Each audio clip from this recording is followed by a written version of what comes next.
Kabla ya taarifa hizi za ndani ambazo ni za siri kubwa, niliweza kutoa ahadi kwamba siku ya leo nitakuwa na kuhabarisha taarifa zile ambazo zinatufikia kufuatia maandamano hapa Tanzania. Lakini kabla nizame kwa undani, naomba ikiwa unatazama Tanzania ITV kwa mara ya kwanza na hauja subscribe katika channel hii ya Tanzania ITV, chukua sekunde moja tu, bonyeza batoni ya subscribe, washa kengele ili kuendelea kupata taarifa hizi kemkem kila wakati. Cha muhimu cha kuzingatia unapoendelea kutazama hii kanda, bonyeza alama ya like na karibu ni kuhabarishe. Samia Suluhu Hassan haamini na amezirai kisiasa baada ya madereva wote kuamua kulipua maandamano na kukinukisha hapa Tanzania, jambo ambalo limesababisha taharuki kubwa Tanzania. Madereva wafanikisha maandamano nchi nzima. Kivipi? Unajua, maandamano haya ya wanaharakati, maandamano haya ya TFF, maandamano haya ya vijana wa Gen Z, maandamano haya ya Watanzania kwa ujumla yameweza kufanikiwa. Unajua, niliweza kuwataarifu kwamba maandamano yaliweza kufanikiwa hapo mapema, wakati Watanzania wote waliamua hawakwenda kufanya biashara, Watanzania hawakufungua maduka, Watanzania hawakwenda kufanya kazi, kumaanisha walikuwa wanaandamana kiutulivu tu na hakuna kodi ilikusanywa chini ya serikali ya sasa siku ya leo, kwa sababu biashara iliweza kufungwa. Hayo ni maandamano, watu waliandamana wafungui biashara. Sasa iko hivi, madereva nao waliamua kuandamana na kukinukisha hapa Tanzania. Kivipi? Madereva wa magari ya usafiri na hata pikipiki waliweza kulipua maandamano kivyao, kando na kukinukisha Tanzania kwa kile ambacho kinasemekana hivi: magari ya usafiri hayakuwa barabarani, hata pikipiki hazikuwa barabarani, hazikuwa zinawabeba watu, kwa sababu watu nao waliamua kukaa nyumbani.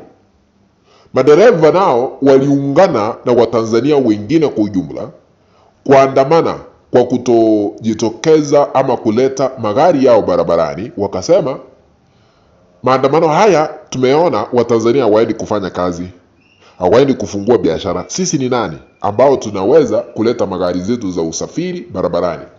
Na sisi tutaingia kwa maandamano. Madereva wote wakaingia kwa maandamano, jambo ambalo liweza kusababisha Samia Suluhu Hassan kutoamini kinachoendelea hapa Tanzania. Sasa tumepata taarifa zingine. Vituo vya mafuta, petrol stations mbalimbali hapa Tanzania, tuanzie kule Kimara hadi Arusha, Mwenge, Sinza, Kivukoni, hakuna kituo cha mafuta petrol station ambacho kimefunguliwa leo. Nao waliamua kuingia kwa maandamano, total shutdown. Yaani Tanzania leo iliweza kufungwa kila mahali, kila kona. Leo hata Samia haamini, aliweza kujipanga mapema, akatafuta risasi za kutosha, akatafuta maji ya kumwagilia waandamanaji, akatafuta jeshi lote kutoka makambini waende kuwaua Watanzania, waende kuwaosha na maji ile yenye yamewekwa sumu wakati waandamanaji wanaandamana, wakatafuta marisasi ya kuwapiga watu. Sasa leo ameona kile ambacho hakuwahi shuhudia, kwamba leo angekishuhudia, kwa kile ambacho madereva waligoma, waendesha pikipiki waligoma. Taharuki metanda hapa Tanzania. Unajua, lisemwalo lipo, kama halipo li njiani laja. Sasa huyu ambaye anaitwa Samia anastahili kuelewa kile ambacho Watanzania wanahitaji, wanastahili kushughulikiwa mara moja. Kama imefika wakati sasa hivi vile Watanzania wanataka katiba mpya iweze kuanzishwa, Tundu Lissu aachiliwe huru, tume mpya ya uchaguzi iundwe, ndio uchaguzi mwingine unapoenda kufanyika Watanzania wanaweza kuamini kwamba uchaguzi umefanyika wa haki.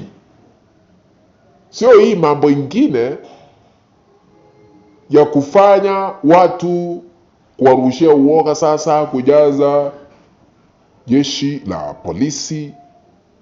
Hayo ni maneno ambayo hayana msingi wowote.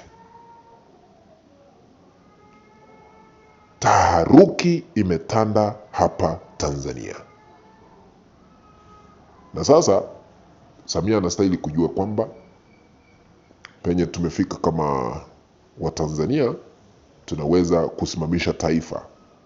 Kama leo taifa liliweza kusimamishwa, hakukuwa na shughuli zozote zile za maendeleo hapa Tanzania, jambo ambalo liliweza kufanikisha hasara kubwa kushuhudiwa kutoka upande wa serikali. Unajua, kuna uwezekano serikali imeweka mikakati ya kukusanya kodi fulani kila siku, na kiwango fulani cha kodi kinaenda kulipa tuseme mikopo, lakini leo wameangamia, wamezama, wamezimia kwa sababu hamna kodi ambayo itatolewa siku ya leo, kwa sababu madereva waliamua kufunga kila kitu. Hapo ndipo tupo kufikia sasa.